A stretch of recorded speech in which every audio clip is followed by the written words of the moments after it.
everyone, Steam Next Fest is here and I've had a look at a ton of demos, and here are my favourites so far and how they're performing on the Steam Deck. Unfortunately, I'm going to start off with a couple that is bad news. Delta Force is broken if you have a Steam Deck OLED. Apparently this is actually working if you have the LCD, but I don't want to pry it out of my child's hands to try this out, and the fact that it doesn't work on the OLED just really annoys me. So if you are looking to play Delta Force, unfortunately you will need a PC as it doesn't work on the other handhelds either. Sand is also broken. Technically it does work, but I just haven't been able to get a match. I don't know what it is. Others do seem to be able to play, so I'm not sure if this is Steam Deck specific or just an issue with the game in general. But as much as I'd like to try this out, I can't find a match to get into, and it's PvP only. AI limit though is working fantastically well, although it's got a weird bug which I'll show in just a second. If you're looking for a new roguelite, then this is definitely a good game to dive into. It has a bit of a mixture of monsters that do respawn versus some of the boss mobs that don't respawn, so you can get a bit further each time if you do mess things up. And you get a nice combination and pick of different weapons as well as abilities that you unlock as well. Quite a large demo, so you can be able to spend a decent amount of time testing this one out. Bounces between 30 and 50 frames per second, but on 1280 by 720 and pretty much the lowest graphic settings, but we can use TAA. However, if you die, your FPS tanks somewhat, which is a little bit annoying, and it will stick around the 30 FPS mark. Now, up until that point, you can sit around 45 frames per second quite happily, but as soon as you die and respawn, you barely get over 30 frames per second anymore, so there's definitely some kind of memory leak or issue here, which obviously we hope to see rectified for the full game. Overall though, this definitely has a lot of potential. Next up we have the Precinct. This is a visually stunning game. Although it is struggling a little bit on the deck, it can be capped at 30 and even has a Steam Deck preset, although having it on the low preset gives some better performance, especially as we can dial it up on the graphics front a little bit as well. However, this running at 30 frames per second is still a solid experience, and as you can see, it has a fantastic mix of combat, driving and some other abilities in this funky kind of isometric style. But there is just so much to this game and it is really intriguing. I'd love to see how this progresses. It does feel like Grand Theft Auto from the cop perspective, across some of the kind of XCOM functionality where we can draft in extra abilities, all in backup, and we also have to get out of our vehicles and escort people to the cells. The demo is extremely short. Once you get the hang of it, you'll be able to complete the whole thing in under 30 minutes. Certainly shows a lot of potential in future, and being able to even dive into a helicopter and go on a police chase is just the icing on the cake. Jotunnslayer Hordes of Hell, yes it does only have one L for those that are going to comment about it, is a very graphically intense arena survival shooter. Not quite sure what to call that, but we do need to run this on the lowest graphic settings pretty much, and it will still go down to around 30 to 40 frames per second.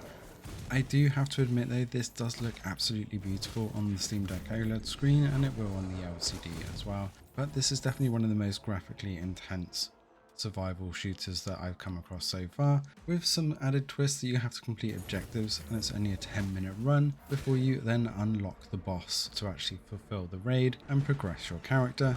Several characters and different classes that you start off with. Again, a fairly well invested demo, so you can get a good feel for the game on this one.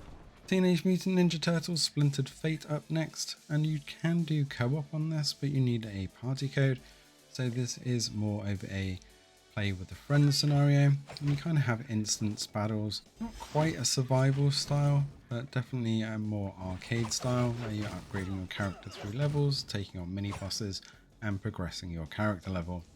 Playing at a solid 60 frames per second, no real graphic settings to be able to play with here. You can probably dial it up a little bit more, but no real need to push it for more than 60, especially as we can then keep it around the 10 watt mark as well, giving it a good 4 to 6 hours gameplay on the Steam Deck OLED, which will give you around 3 hours on the LCD as well. Permafrost up next, and one of the survivals that we're going to be showcasing, and definitely one of the better looking survival games that we have played, although it does mean that we have to run this on pretty much the lowest graphic settings as expected, and it does struggle to hold 30 frames per second, though this game does definitely need some optimization as it has a major issue, which you'll see in a minute. But when we're up high we definitely see those frames per second tank and it really struggled to render what's going on.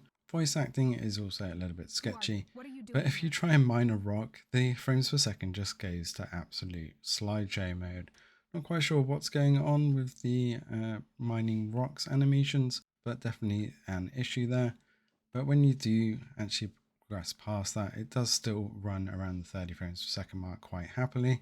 And you can build nice looking wooden structures and you can see just how detailed this game is. However, there is another issue with this, that it doesn't allow you to save your progress. Not quite sure why this is, and I've played for a fair amount of time and I never get the save game option, so be warned that if you do play this, it's going to be in a single run through. TemTem Swarm's up next, and another survival shooter, but this has a huge skill development arc and tons of levels to try and survive, as well as the swarm and challenge modes. This is definitely going to be one of the bigger time survival games, with tons of abilities, with the unique abilities of leveling up or evolving your TemTems during the stages, as well as trying to fulfill other kind of little boss sections of taking down nests and other bits and pieces, as well as just trying to survive and unlock more skills for your character. Running at a pretty solid 50 to 60 frames per second on the deck as well. It's pushing 20 watts, meaning you're only going to get around 2 or 3 hours gameplay.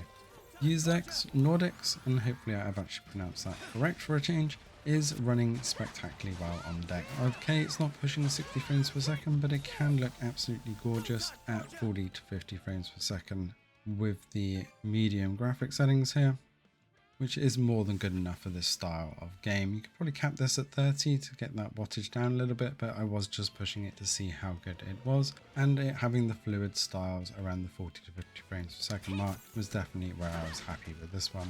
Lots of real-time combat with this one, no instant annoyance to have to dive in and out of, and getting to switch between characters as well as having a team up mode definitely brings a unique aspect to the combat in this, and with it performing so well on the Steam Deck, if you like use style games, then this is a great addition to the lineup.